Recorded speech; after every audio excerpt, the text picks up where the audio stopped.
10 मई 2026 का वो दिन बिहार के कैमूर जिले में बहने वाली दुर्गावती रिवर के किनारे जब कुछ लोगों की नजर एक नीले रंग के सूटकेस पे पड़ती है तो उन्हें अंदाजा भी नहीं था कि वो अब क्या ही देखने वाले हैं। पहले नजर में ये एक नॉर्मल सूटकेस जैसा ही दिखाई पड़ रहा था, लेकिन उसके आसपास से उठ रही तेज बदबू किसी बड़े हादसे की तरफ इशारा कर रही थी। तब स्थानीय लोगों ने बिना किसी रिस्क लिए तुरंत पुलिस को इसकी इन्फॉर्मेशन दी। तभी कुछ ही देर में पुलिस मौके पर पहुंच जाती है। सूटकेस को बाहर निकाला जाता है और उसके बाद जैसे ही सूटकेस को खोला गया, वहां मौजूद ऑफिसर्स तक के होश उड़ गए, क्योंकि अंदर इंसानी शरीर के छन भिन्न अलग अलग हिस्से पड़े हुए थे। फिर शुरुआती इन्वेस्टिगेशन में ये साफ हो गया कि ये अवशेष किसी एक व्यक्ति के नहीं, बल्कि इनमें पुरुष और संभवतः उसी आदमी के छोटे बेटे का शरीर शामिल थे। लेकिन सबसे बड़ी प्रॉब्लम ये थी कि किसी भी शव के यानी कि उनमें से किसी एक का भी सिर मौजूद नहीं था, जिससे उनकी आइडेंटिटी का पता लगा पाना अब लगभग इम्पॉसिबल जैसा था। पुलिस अभी इस डिस्कवरी को समझने की कोशिश ही कर रही थी कि तभी पास में सर्च के दौरान एक और ट्रॉली बैग बरामद हो जाता है। अब उसे खोला जाता है तो उसमें हाथ और पैर शामिल होते हैं, जिसके बाद ये मामला नॉर्मल क्राइम से कहीं ज्यादा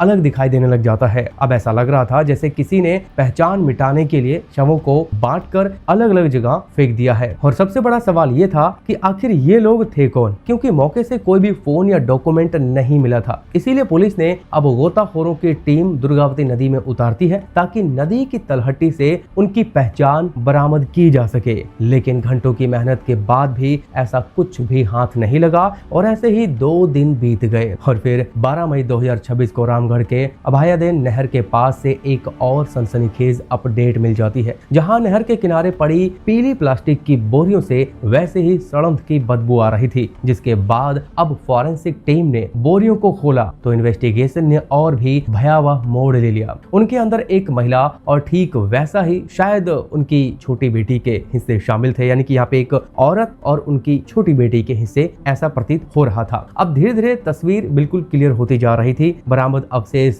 कुल मिला के 4 लोगों के निकल के आ रहे थे, एक पुरुष, एक महिला और उनके 2 आंखों के तारे। लेकिन सबसे चौंकाने वाली बात यह थी कि उन चारों के साथ एक जैसा ही पैटर्न अपनाया गया था और शवों को मानो जैसे इलेक्ट्रिक कटर या फिर ऐसे किसी गैजेट का इस्तेमाल कर हैवानियत की सारी हदें पार की गई थी। इसीलिए पुलिस को भी अब यकीन हो गया था कि ये कोई रैंडम वारदात नहीं है, बल्कि ये एक खौफनाक प्लान था। तो आखिर ये चारों लोग थे कौन और उनके साथ ये हैवानियत क्यों हुई और कैसे? तो आज की ब्लर फाइल में हम इसी मिस्ट्री को डिकोड करने वाले हैं।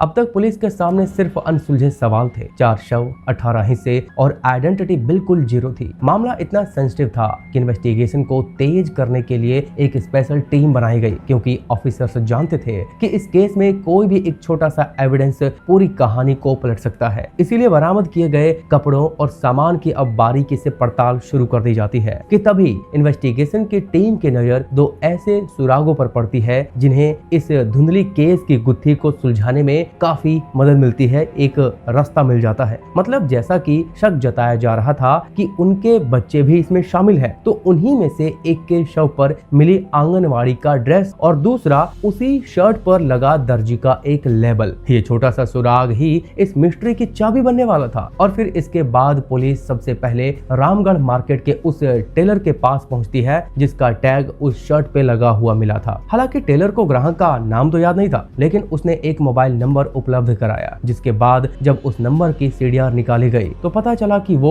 कृष्ण मुरारी गुप्ता का नंबर था। लेकिन 7 मई 2026 से लगातार स्विच ऑफ आ रहा था। वहीं दूसरी तरफ इन्वेस्टिगेशन को पुख्ता करने के लिए पुलिस ने रामगढ़ इलाके के सभी 151 आंगनवाड़ी सेंटर की कार्यकर्ताओं और सहायिकाओं को बुलाया और उनसे उन बच्चों का डेटा मांगा गया जो कि पिछले कुछ दिनों से एब्सेंट थे। तभी डहर गाँव के केंद्र में से एक बड़ी इंफॉर्मेशन निकल करके ऐसा सामने आती है कि कृतिका नाम की एक छोटी लड़की कई दिनों से एब्सेंट है। रिकॉर्ड के अनुसार कृतिका के पिता का नाम कृष्ण मुरारी गुप्ता ही निकल कर आता है। अब सारे तार आपस में जुड़ने लग जाते हैं। फिर पुलिस तुरंत डहर गांव में कृष्ण मुरारी के घर पहुंचती है, लेकिन वहां का नजारा देखकर अधिकारियों का शक और गहरा हो जाता है। घर के मुख्य दरवाजे पर ताला लटका होता है और आसपास सन्नाटा पसरा होता है। पड़ोसियों से कन्वर्सेशन करने के दौरान ये पता चलता है कि उस घर में 3 भाई रहते थे। सबसे बड़ा कृष्ण मुरारी, दूसरे नंबर पर विकास गुप्ता और सबसे छोटा राहुल उर्फ गौतम, जो मुख बधिर मतलब जो बोल नहीं सकता था। अब यहाँ पे आपको भाइयों के अच्छे से नाम याद रखने, नहीं तो आगे आपको और भी ज्यादा कंफ्यूजन हो जाएगी। खैर, पड़ोसियों ने यहाँ पर एक और डरावना फैक्ट बताया कि विकास अक्सर महाराष्ट्र में जॉब करता था, लेकिन हाल ही में वो गाँव आया हुआ था। और अब ना सिर्फ कृष्ण मुरारी की फैमिली, जिनमें उसकी पत्नी दुर्गेश, बेटा अंश और बेटी कृतिका, इनफैक्ट उनकी माँ प्रेमलता और छोटा भाई राहुल गौतम भी अचानक से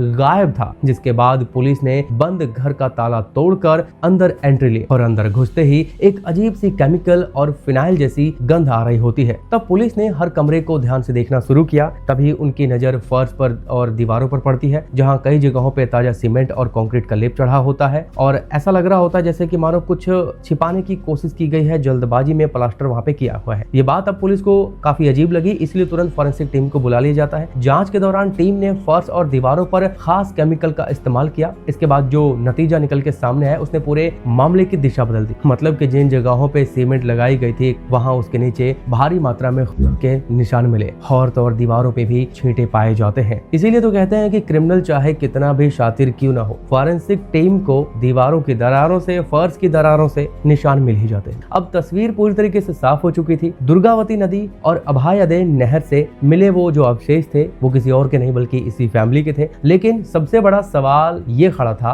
कि जिस भाई और माँ के गायब होने की बात पड़ोसी कर रहे थे, क्या वो इस क्राइम के शिकार थे या फिर इस खौफनाक प्लान के मास्टरमाइंड। और यहीं से इन्वेस्टिगेशन उस मोड़ पर पहुंच गई जहां से एक सगे भाई की हैवानियत का सच सामने आने वाला था।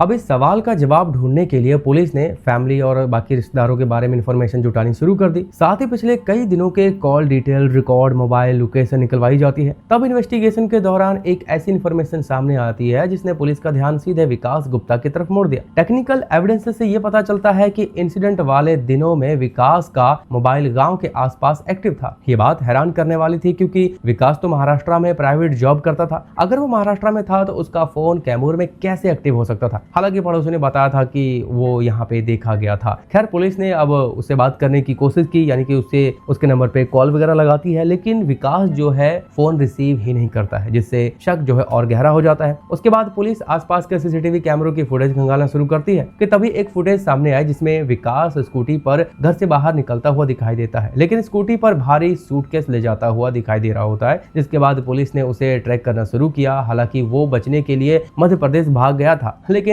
स्थिति का जायजा लेने के लिए वापस लौट रहा था। ये एग्जैक्टली वही टाइम था जब पूरा परिवार अचानक से गायब हो गया था। अब पुलिस को यकीन हो गया था कि विकास इस मामले के बारे में बहुत कुछ जानता है, तो उसे पकड़ा जाए। इसके बाद विकास की मोबाइल लोकेशन ट्रैक की जाती है और उसका जो फोटोज होते हैं फेसबुक अकाउंट से निकाल करके अलग अलग जगह सर्कुलेट कर दी जाती है। और फिर 16 मई 2026 को पुलिस ने घेराबंदी की और विकास को मुगल सराय यानी कि पंडित दीनदयाल उपाध्याय स्टेशन के पास से अरेस्ट कर लिया। विकास कोई बाहरी व्यक्ति नहीं था, बल्कि मृतक कृष्ण मुरारी गुप्ता का सगा छोटा भाई था, यानी कि 3 भाइयों में से वो दूसरे नंबर का था जो घटना से पहले महाराष्ट्र में काम करता था। फिर विकास से पूछताछ के दौरान इन्वेस्टिगेशन ने और तेजी पकड़ ली। पुलिस को पता चला कि इस क्राइम में सिर्फ विकास अकेला ही नहीं था, उसके साथ उसका सबसे करीबी दोस्त दीपक देव सिंह राजपूत भी शामिल था, जो महाराष्ट्र का रहने वाला था और हाल ही में घटना से कुछ समय पहले ही बिहार आया था। तब जांच आगे बढ़ी तो शक की सुई एक और शख्स पर जाकर टिक जाती है और वो कोई और नहीं खुद राहुल उर्फ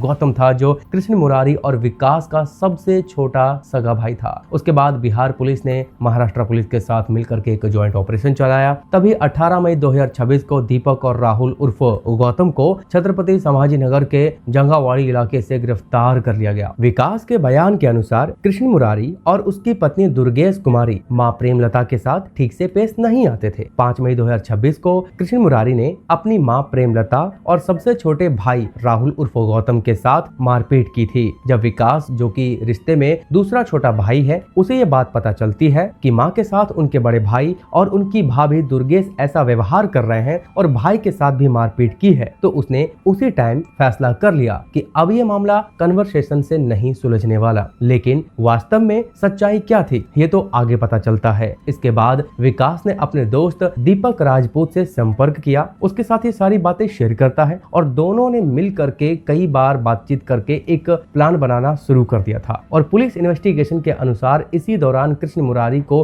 रास्ते से हटाने की पूरी प्लानिंग तैयार कर ली गई थी। बाद में विकास ने इस प्लान की इंफॉर्मेशन अपने सबसे छोटे भाई राहुल को भी दी और उसे भी अपने साथ मिला लिया था कि तभी 7 मई 2026 को विकास महाराष्ट्र से बिहार पहुंचा। उसके साथ उसकी वाइफ और दोस्त दीपक भी थे। घर में किसी को उसके आने पर कोई भी डाउट नहीं हुआ, लेकिन वो अचानक आए थे और सब कुछ बिल्कुल नॉर्मल लग रहा था। लेकिन उस घर में मौजूद किसी भी पर्सन को ये नहीं पता था कि अब अगले ही कुछ घंटों में क्या ही कुछ होने वाला है। 7 मई की सुबह विकास, राहुल और दीपक एक कमरे में बैठ करके बातें कर रहे थे कि तभी कृष्ण मुरारी वहां पर पहुंचते हैं। प्लान के मुताबिक विकास ने घटना से पहले अपनी मां प्रेमलता और राहुल की पत्नी को घर से बाहर भेज दिया था। अब कमरे में सिर्फ 4 लोग बचे थे, यानी कि उनको तो घर से ही बाहर भेज दिया था। अब उस कमरे में 4 लोग बचे थे, कृष्णा यानी कि कृष्ण मुरारी, विकास, राहुल और दीपक। अब सडनली कमरे का माहौल बदल जाता है और तीनों ने मिलकर के कृष्ण मुरारी पर हमला कर दिया अचानक से और चाकू का इस्तेमाल करके बहुत ही बेरहमी से सब कुछ खत्म कर दिया।